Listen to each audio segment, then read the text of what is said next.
ನಾನಿರೋದು ಆಂಧ್ರನಲ್ಲಿ. ಆಗಲಿ ನಾವು ಮನೆಯಲ್ಲಿ ಮಾತಾಡೋದು ಕನ್ನಡನೇ. ನಾವು ಮಾತೃಭಾಷೆ ಬಂದು ಕನ್ನಡ.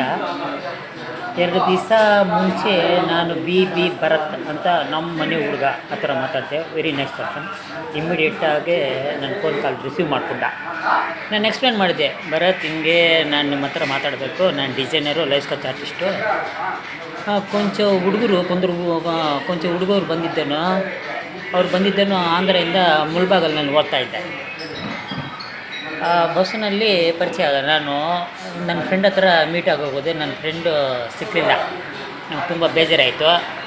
ರಿಟರ್ನ್ ಆಗಿ ಆ ಮಾತು ಈ ಮಾತು ಅಂತ ಹುಡುಗರು ಪರಿಚಯ ಆದರು. ಅವ್ರ ಲೈವ್ ಸ್ಕೆಚ್ಚು ರನ್ನಿಂಗ್ ಬಸ್ನಲ್ಲೇ ಆ್ಯಸ್ ಇಟ್ ಈಸ್ ಹಂಗೆ ಡ್ರಾ ಮಾಡಿದೆ. ವೆರಿ ಬ್ಯೂಟಿಫುಲ್ಲಾಗಿ ಬಂದೆ. ಅವ್ರು ನನ್ನ ನಂಬರ್ ಕೂಡ ಕೊಟ್ಟೆ. ಇವ್ರ ನಂಬರ್ ಕೂಡ ನೋಟ್ ಮಾಡ್ಕೊಂಡ್ರು. 2 ದಿವಸ ಮುಂಚೆ ನಾನು ಭರತ್ ಹತ್ರ ಮಾತಾಡಿದೆ. ನಮ್ಮ ಮನೆ ಹುಡುಗ, ವೆರಿ ನೈಸ್ ಪರ್ಸನ್. ಇಮಿಡಿಯೇಟಾಗಿ ನಾನು ಫೋನ್ ಮಾಡಿದ್ರೆ ಇಮಿಡಿಯೇಟಾಗಿ ರಿಸೀವ್ ಮಾಡ್ಕೊತಾರೆ. ಅದು ಗೊಪ್ತನ. ನಾವು ಒಬ್ಬರು ನಮ್ಮ ಫೋನ್ ರಿಸೀವ್ ಮಾಡ್ಕೊತಾರೆ ಅಂದರೆ ಅಲ್ಲೇ ಅವ್ರ ಗೊಪ್ತನ ನಮಗೆ ಗೊತ್ತಾಗ್ತಾಯಿದೆ. ನಂಗೆ ಅಂಥವ್ರಂದ್ರೆ ಬರೀ ಅಭಿಮಾನ. ಯಾಕಂದರೆ ನಾನು ಯಾವಾಗೂ ಸಾಮಾನ್ಯ ಫೀಲ್ ಆಗ್ತೀನಿ. ಯಾಕಂದರೆ ನನ್ನ ಹತ್ರ ಟ್ಯಾಲೆಂಟ್ ಪ್ರಾಪರ್ಟಿ ಇದೆ. ಮನಿ ಪ್ರಾಪರ್ಟಿ ಸ್ವಲ್ಪ, ನಮ್ಮ ಆದಾಯ ಸ್ವಲ್ಪ, ಇನ್ನು ಅನ್ನೋದ್ರ ಟ್ಯಾಲೆಂಟ್ ಪ್ರಾಪರ್ಟಿ ಇದೆ ತುಂಬ. ಅದಕ್ಕೋಸ್ಕರ ಕೊಂಚ ದೊಡ್ಡ ಹೃದಯ ಇರೋವರು ಇಮಿಡಿಯೇಟಾಗಿ ರಿಸೀವ್ ಮಾಡ್ಕೊತಾರೆ. ದೊಡ್ಡ ಕಾಸಿರೋವರು, ತುಂಬ ಕಾಸಿರೋವರು ಸಾಮಾನ್ಯನೋ ಫೋನ್ ಕಾಲು ಇಮಿಡಿಯೇಟಾಗಿ ರಿಸೀವ್ ಮಾಡ್ಕೊಳ್ಳೋದು ತುಂಬ ಕಷ್ಟ. ನಾನು ಇಂಗ್ಲೀಷ್ ಕೂಡ ಚೆನ್ನಾಗಿ ಮಾತಾಡ್ತೀನಿ. ಕರ್ನಾಟಕದಿಂದ ಇಲ್ಲದೆ ಕೊಂಚ ಹುಡುಗರು ಆವಾಗ ಫೋನ್ನಲ್ಲಿ ಮಾತಾಡ್ತಾ ಇರ್ತೀರಿ. ಸಾರ್, ನಾವು ಇಂಗ್ಲೀಷ್ ಕೊಂಚ ನಮಗೆ ಮಾತಾಡೋಕ್ಕೆ ಕೊಂಚ ಇದು ಸಾರ್, ಇನ್ನು ನಿಮ್ಮ ಹತ್ರ ಮಾತಾಡ್ತೀವಿ ಕೊಂಚ ಪರವಾಗಿಲ್ಲ ಸರ್, ಇವಾಗ ಚೆನ್ನಾಗಿ ಮಾತಾಡ್ತಾಯಿದ್ವಿ ಇಂಗ್ಲೀಷ್ ಅಂತ ಅವರೇ ನಂಗೆ ಕೊಂಚ ಸಲ ಫೋನ್ ಮಾಡೋದು. ಇವಾಗ ಮಹೇಶ್ ಇದ್ದಾನೆ ಧಾರವಾಡಿಂದ, ಆವಾಗ ಫೋನ್ ಮಾಡ್ತಾಯಿರ್ತಾನೆ. ಇಂಗ್ಲೀಷ್ ಚೆನ್ನಾಗಿ ಮಾತಾಡ್ತಾನೆ. 3-4 ಮುಂಚೆಯಿಂದ ಫೋನ್ನಾಗಿ ಮಾತಾಡ್ತಾನೆ. ಇವಾಗ ಚೆನ್ನಾಗಿ ಮಾತಾಡ್ತಾನೆ ಇಂಗ್ಲೀಷ್.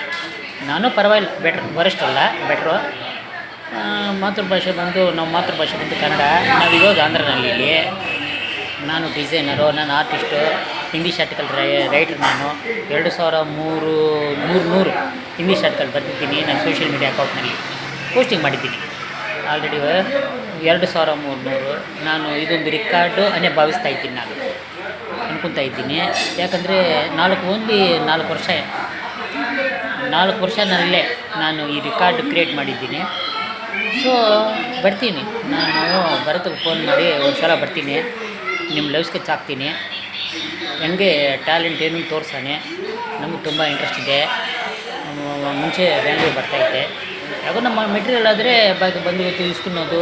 ಯಾಕಂದರೆ ಫ್ರೆಂಡ್ಸು ಎಲ್ಲೆಲ್ಲೋ ಇವಾಗ ಸೆಟ್ಲ್ ಹಾಕೋಗ್ಬಿಟ್ಟಿದ್ದಾರೆ. ಇವಾಗ ಕೊಂಚ ಫ್ರೆಂಡ್ಸು ಮಿಚ್ಚು ಡೆವಲಪ್ ಮಾಡ್ಕೊತೀನಿ ಫ್ರೆಂಡ್ಸ್ ಸರ್ಕಿಲ್. ಇನ್ನಂದರೆ ಫಸ್ಟ್ಲಿ ನನ್ನ ಆರ್ಟು ಸ್ಕೆಚ್ ನಾನು ಲೈವ್ ಸ್ಕೆಚಲ್ಲಿ ಮಾಡಬೇಕು.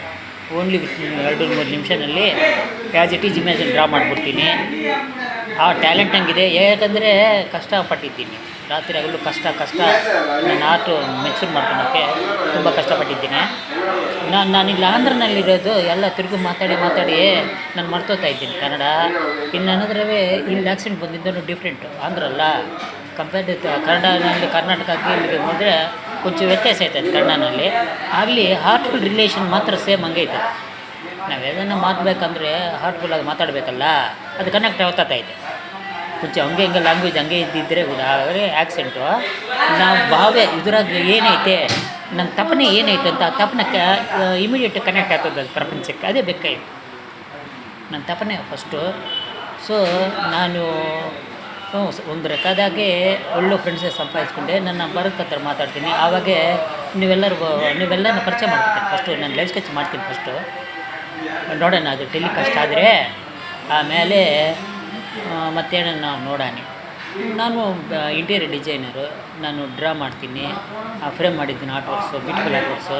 ನನ್ನ art works useful, decorative item ಆಗಿ ಹ್ಯಾಂಗಿಂಗ್, ಮನೆಯಲ್ಲಿ ಹ್ಯಾಂಗಿಂಗ್ ವಾಲ್ಸ್ಗೆ ಡೆಕೋರೇಟಿವ್ ಐಟಮ್ ಆಗಿ ಯೂಸ್ ಆಗ್ತವೆ. ಇನ್ನಂದ್ರೆ ನನ್ನ ಆರ್ಟ್ ವರ್ಕ್ಸು ಡಿಗ್ನಿಟಿ ಬೆಳೆಸ ಏದನ್ನು ಪರ್ಸನ್ ನನ್ನ ಹತ್ರ ಅದು ಇಸ್ಕೊಂಡು ಅದನ್ನು ಪರ್ಚೇಸ್ ಮಾಡಿ, ಆ ಪೇಂಟಿಂಗ್ ರೀಸನಬಲ್ ರೇಟ್ಸೇ ಪರ್ಚೇಸ್ ಮಾಡಿ ಅದನ್ನು ಡೆಕೋರೇಟಿವ್ ಐಟಮ್ ಆಗಿ ಯೂಸ್ ಮಾಡ್ಕೊಂಡು ಆರ್ಟು ಅದು ಆ ಪರ್ಸನ್ ಡಿಗ್ನಿಟಿ ಬೆಳೆಸ್ತಾ ಕಮ್ಮಿ ಮಾಡುತ್ತೆ. ಯಾಕಂದರೆ ನಾನು ಹೈಪರ್ ರಿಯಲಿಸ್ಟಿಕ್ ಆರ್ಟಿಸ್ಟು. ನಾನು ತುಂಬ ರಿಸ್ಕ್ ಇಸ್ಕೊತೀನಿ. ಆವಾಗ ಹೈಪರ್ ರಿಯಲಿಸ್ಟಿಕ್ ಆರ್ಟ್ ವರ್ಕ್ ಮಾಡ್ತೀನಿ. ಎಲ್ಲರೂ ನಮ್ಮ ಫ್ರೆಂಡ್ಸ್ ಯಾಕೆ ಬರ್ತೀನಿ, ರೀಸೆಂಟ್ 2 ಡೇಸ್ ಬರ್ತೀನಿ. ಕೊಂಚ ಪ್ರಾಬ್ಲಮ್ಸ್ ಇದ್ದಾವೆ, ಆಗಲಿ ಇರ್ತಾವೆ ಪ್ರಾಬ್ಲಮ್ಸ್ ಯಾವಾಗ ಇರ್ತಾವೆ. ನಾವು ನಿಮ್ಗೆ ಕನೆಕ್ಟ್ ಆದಂಗಿದ್ರೆ ಅದೇ ದೊಡ್ಡ ಪ್ರಾಬ್ಲಮ್. ಯಾಕಂದರೆ ನಮ್ಮ ಟ್ಯಾಲೆಂಟ್ ಹಿಂಗೆ ಇರಬಾರ್ದು. ಪ್ರಾಬ್ಲಮ್ ಪ್ರತಿ ಮನುಷ್ಯರಿಗಿರ್ತಾರೆ, ಆಗಲಿ ನಮ್ಮ ಟ್ಯಾಲೆಂಟ್ ಅದು ರೀಚ್ ಆಗೋದು ಫಸ್ಟ್ಲಿ. ಯಾಕಂದರೆ ಟ್ಯಾಲೆಂಟು ಪ್ರಾಬ್ಲಮ್ ಅಂದರೆ ಸಾಮಾನ್ಯರು ಹಂಗೆ ಇರ್ಕೊಂಡು ಒಂದು ಆಶೆ ಇರೋವ್ರಿಗೆ ದೊಡ್ಡ ಪ್ರಾಬ್ಲಮೇ. ಅವ್ರ ಟ್ಯಾಲೆಂಟು ಪಬ್ಲಿಕ್ ಕನೆಕ್ಟ್ ಆಗಿಲ್ಲ, ಅದೇ ದೊಡ್ಡ ಪ್ರಾಬ್ಲಮ್. ಮುಂದೆ ಕನೆಕ್ಟ್ ಆಗಬೇಕು ಫಸ್ಟು, ಆವಾಗೆ ನಾವು ಸಕ್ಸಸ್ಸು ಫೇಲ್ಯೂರು ಅಂತ ಮೊತ್ತಕ್ಕೆ ನಾನು ಒಳ್ಳೆ ಟ್ಯಾಲೆಂಟೆಡ್ ಅಂತ ನನಗೆ ನಮ್ಮ ಟ್ಯಾಲೆಂಟು ನೀವು ರಿಸೀವ್ ಮಾಡ್ಕೊತಾರಂತ ಕೂಡ ನಮ್ಗೆ ತುಂಬ ನಂಬಿಕೆ ಇದೆ. ಓಕೆ.